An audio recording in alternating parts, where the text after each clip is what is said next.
रमता राम जपो रे प्राणी, अब तो सुन ले राम कहानी।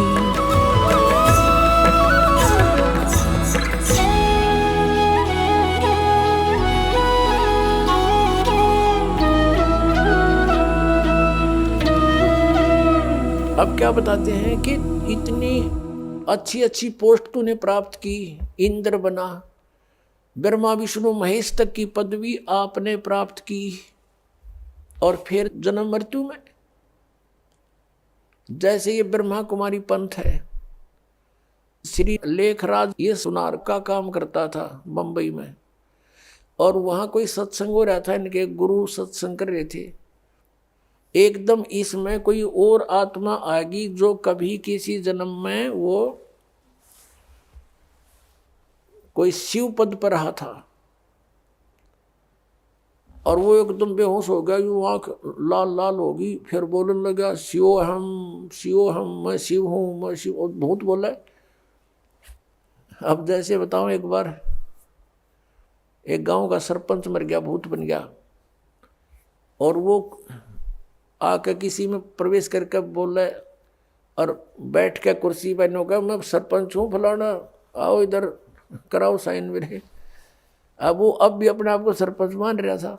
तो ऐसे उसका भ्रम था, उसने यो एक अड़ंगा और पैदा कर दिया ब्रह्मा कुमारी वाला पंथ।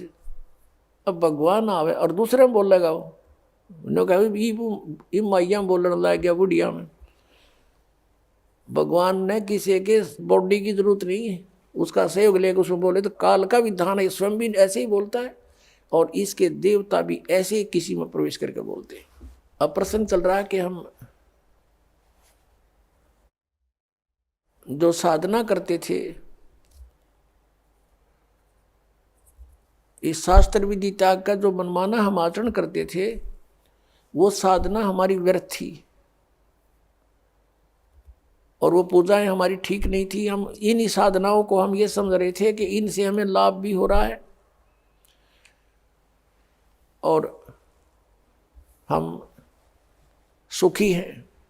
अब बताया कि इंद्र कुबेर ईश की पदवी, और ब्रह्मा वरुण धर्मराया, और विष्णुनाथ के लोक को जाकर तो फिर यहीं पर जन्मा मरा, पशु योनियों में गया, फिर वापस आया। अब परमात्मा बताते हैं, जैसे गीता जी अध्याय नंबर 4 के श्लोक नंबर 34 में कहा है कि अर्जुन, जो तत्व ज्ञान है वो सर्वश्रेष्ठ ज्ञान है। चौथे अध्याय के 32वें श्लोक में गीता जी में कहा है कि वो तत्व ज्ञान सच्चिदानंद घन ब्रह्म की वाणी में ब्रह्मणे मुखे, इन्होंने अनुवाद गलत कर रखा है, वहां पर ब्रह्मणे मुखे का अर्थ कर रखा है वेद की वाणी नहीं, सच्चिदानंद घन ब्रह्म। 17वें अध्याय के 23वें श्लोक में इन्होंने ही अनुवादकर्ताओं ने ब्रह्मणे का अर्थ किया है सच्चिदानंद घन ब्रह्म। वहां सही किया, क्योंकि वहां विचलित नहीं हुए, यहां विचलित हो गए।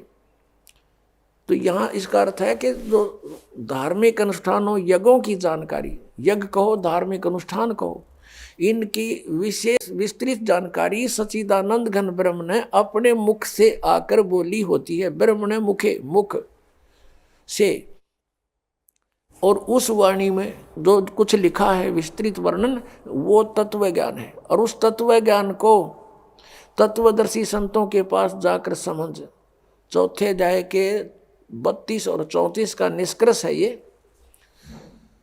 और वो तुझे जो ज्ञान बतावे, वैसे तू उस परमात्मा की भक्ति कर। 18वें अध्याय के 62वें श्लोक में कहा कि उस परमात्मा की कृपा से ही तू परम शांति को और सनातन परम धाम को प्राप्त होगा।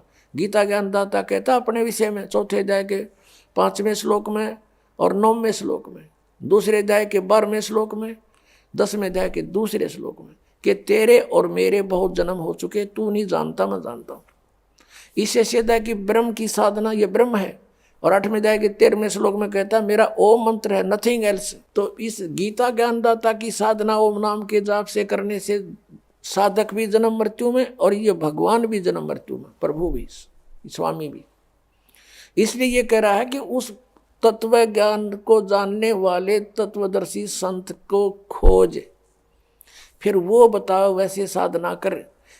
15वें अध्याय के 1 से लेकर 4 में स्पष्ट किया है कि तत्वदर्शी संत वो होगा जो उल्टे लटके संसार रूपी वृक्ष के सभी विभागों को पत्तों सहित बता देगा, जानता है।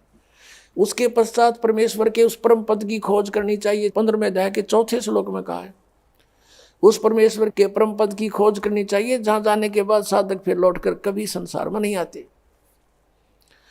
और यहां बता रहे हैं कि इंद्र कुबेर ईश की पदवी ब्रह्मा वरुण धर्मराया और विष्णुनाथ के पुर को जाकर तो फिर भी वापस आया।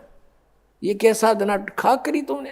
कहते तुमने वो वास्तविक way of worship, real way of worship नहीं प्राप्त हुई, शास्त्र अनुकूल यथार्थ साधना तुम्हें प्राप्त ना हुई, जिस कारण से एती उम्र बुलंद मरेगा अंतरे, सतगुरु लगे न कान न भेंटे वो संतरे। किस कारण से तुम ऐसे जन्म मृत्यु में लंबी लंबी उम्र पाकर भी भटक रहे हो कि तुम्हें वो तत्वदर्शी संत नहीं मिले।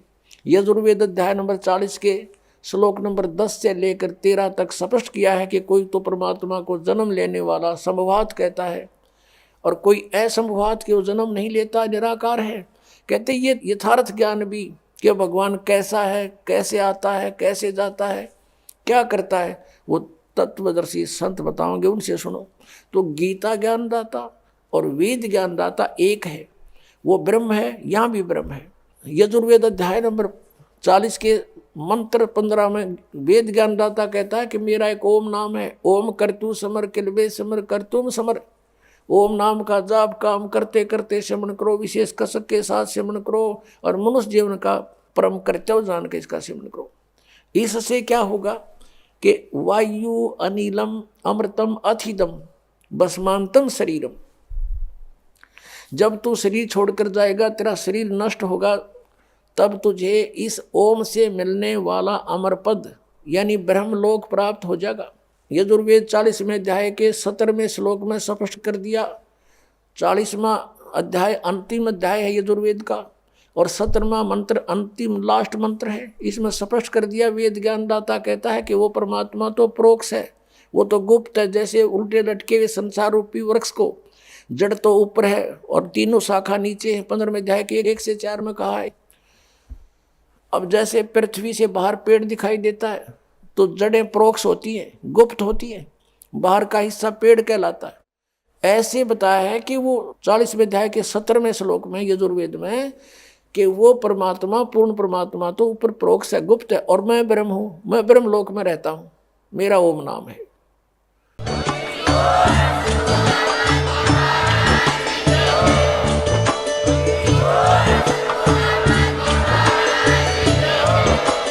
आप सुन रहे थे जगत गुरु तत्वदर्शी संत रामपाल जी महाराज जी के मंगल प्रवचन। अधिक जानकारी के लिए विजिट कीजिए हमारी वेबसाइट www.jagatgururampalji.org। संत रामपाल जी महाराज जी के शुभ आशीर्वाद से पूरे विश्व भर में 500 से भी ज्यादा नाम दीक्षा केंद्र हैं, जिन पर संत रामपाल जी महाराज जी द्वारा ऑनलाइन निशुल्क नाम दीक्षा दी जा रही है। अपने नजदीकी नाम दीक्षा केंद्र का पता करने के लिए संपर्क करें 8222880541।